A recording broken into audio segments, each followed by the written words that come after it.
today is from Proverbs. So we have finished our Psalm study, and we're moving into Proverbs. I think we've got 5 weeks, maybe 4 weeks, that we're going to look at a few different Proverbs. We're going to start here in chapter 1, verses 1 through 7. It says this: The Proverbs of Solomon, son of David, king of Israel, for learning about wisdom and instruction, for understanding words of insight, for gaining instruction in wise dealing, righteousness, justice, and equity, to teach shrewdness to the simple, knowledge and prudence to the young. Let the wise also hear and gain in learning, and the discerning acquire skill. To understand a proverb and a figure, the words of the wise and their riddles. The fear of the Lord is the beginning of knowledge. Fools despise wisdom and instruction. This is how Solomon begins this scroll, but we call it a book, filled with all different kinds of proverbs. In the Gospels of Mark and Matthew, I'm going to put this down a little bit so I can see you better. In the Gospels of Mark and Matthew, we're told that Jesus only spoke in parables, and without a parable, he did not teach them.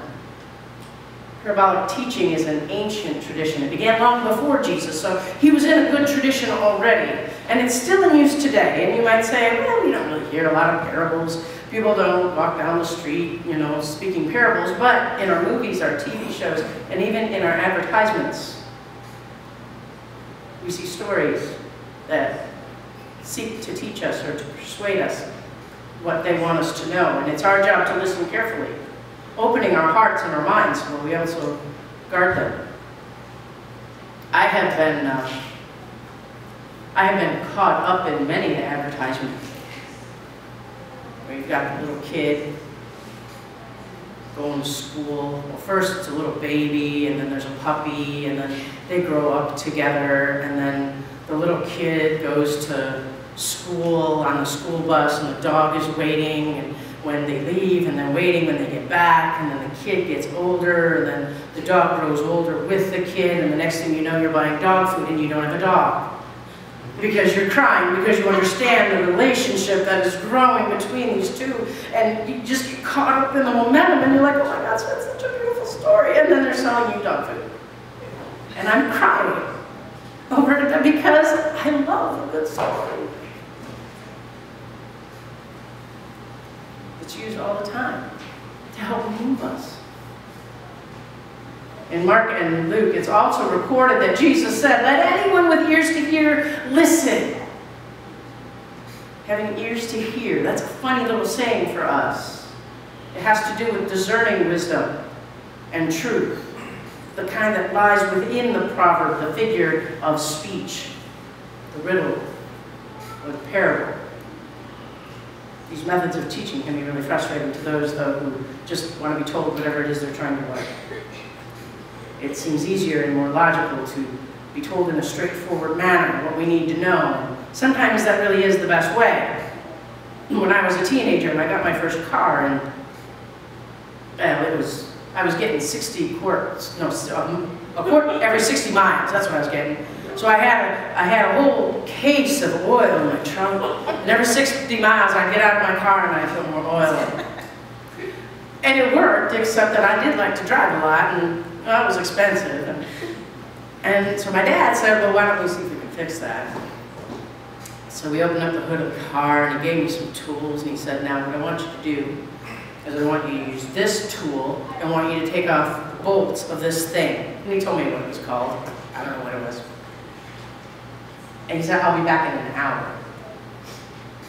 And so I climbed up into the car, my cat on my shoulder, and I started undoing all the little things, and I took it off, and my dad was back in an hour, and he goes, good job. Now, take this gasket and do this, and then take that and do that. I'll be back in an hour and a half.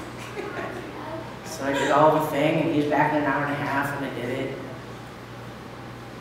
And I did the thing that, yeah, I learned it, and it was good. It was good that he didn't say, fixing this car is kind of like, and then gave me a bunch of tools and said, now go ahead. That wouldn't have worked, right? I would have gone, I don't know what to do. So straightforward instruction at that point was the right thing to do. But sometimes there's a better way when you're trying to get to wisdom, because wisdom comes harder than that. Gaining wisdom is a lived experience. I learned a little bit of wisdom when I was fixing my car. So I learned about how you have to keep bent over and kind of have to climb up. I mean, Dad didn't tell me that. He just said, here, this is the tool and this is what you need to do. Figure out how to do it. So he gave me instruction, but I learned wisdom. Pieces here and pieces there. Now, I could have taken a class on how to fix my car, but I wouldn't have understood what it means to fix a car. And in truth, that instruction that my father gave me, I don't know what kind of a gasket that was anymore. That was so many years ago. I gained a little bit of wisdom, but I didn't follow through on it. And so I had a small experience that taught me I don't want to fix cars. Right? Same with things like studying the art and science of massage therapy. You can learn all about the skin and the muscles and the bones and the tendons and how they work. But until you actually get your hands on someone and work with them, you won't become a healer.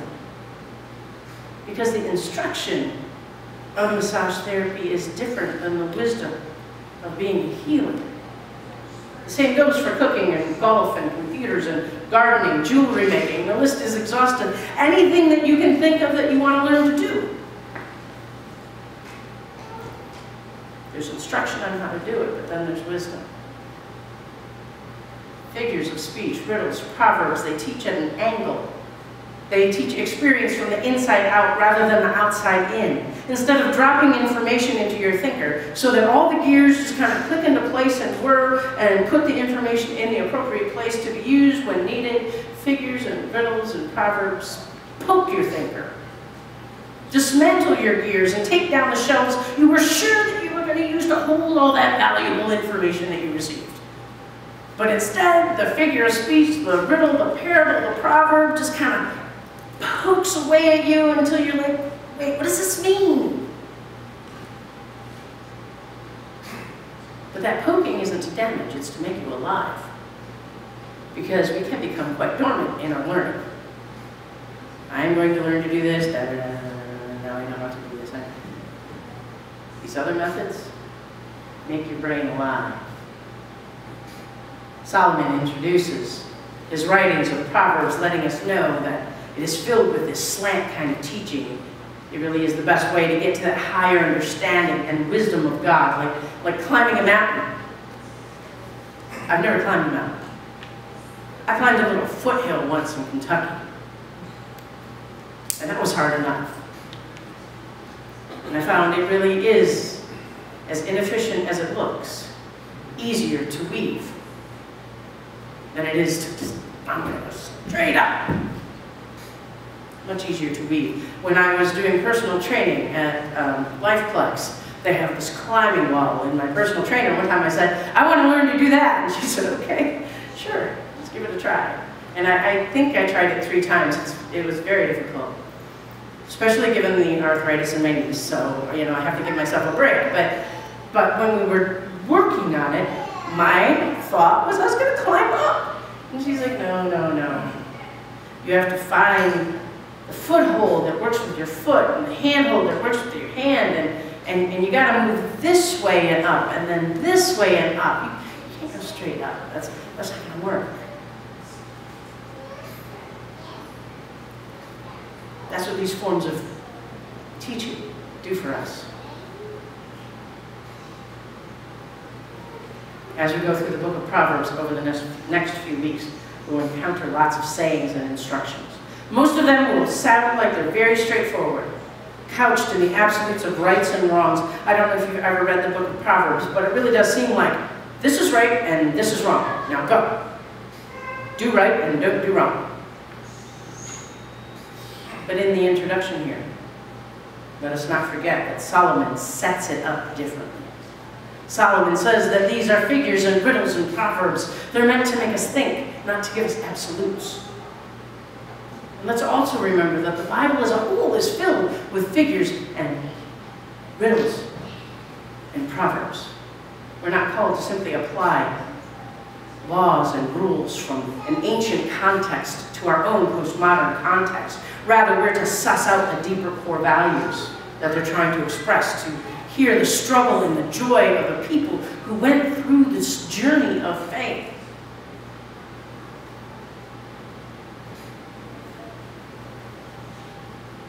Figures and parables are something that we roll over and over in our mind, rather than just reading them and reacting to them and trying to have them make sense. I don't know if anybody here has experienced I'm not getting to know God fast enough. I'm not moving forward in my faith fast enough. If you have, maybe that's because God has you on a weaving path so that you have strength for the journey, so you can get used to the change in air gradually. Another reason why I think airplanes are not of God. Because they can just plop you down on a mountain in Colorado and suddenly you're in the thin air and you have not had time to adapt whatsoever. Okay, maybe that's not true about airplanes, maybe that's just me. But there is something about that gradual climb. Being able to breathe the air where you are. And letting your body and your spirit and your mind and your emotions adapt to that moment. Too often we want to go from here to there really, really fast to say we've achieved something. And I know that it's kind of a common phrase to say that it's the journey that's important, not the destination, but in truth, in this relationship with God, I believe that's so. This is God's love for us, to allow us to weave, to encourage us, to not go too far too fast. We're not expected to go straight up the mountain, but we're expected to allow the breadth and the height and the depth of God to expand our soul, our heart, and our mind. This is God's love for us. To share God's own self in a way that we can grasp with meaning and experience. Sometimes it might feel like God is saying to you, okay, here's the tool, here's the thing, I'll be back in an hour. The truth is, one aspect of God might say, I'll be back in the hour, but the Holy Spirit is like, okay, now leave me like this. Because the essence of God never leaves us. But sometimes God seems to take a step back to say, now you go. And you grow, and you expand, and you make a relationship with me too, as I'm making a relationship with you. We're doing this thing together. That's what a journey is about. That's what growing our faith is about, and being a church is about, getting to know God. And I'm glad that we get to do it together.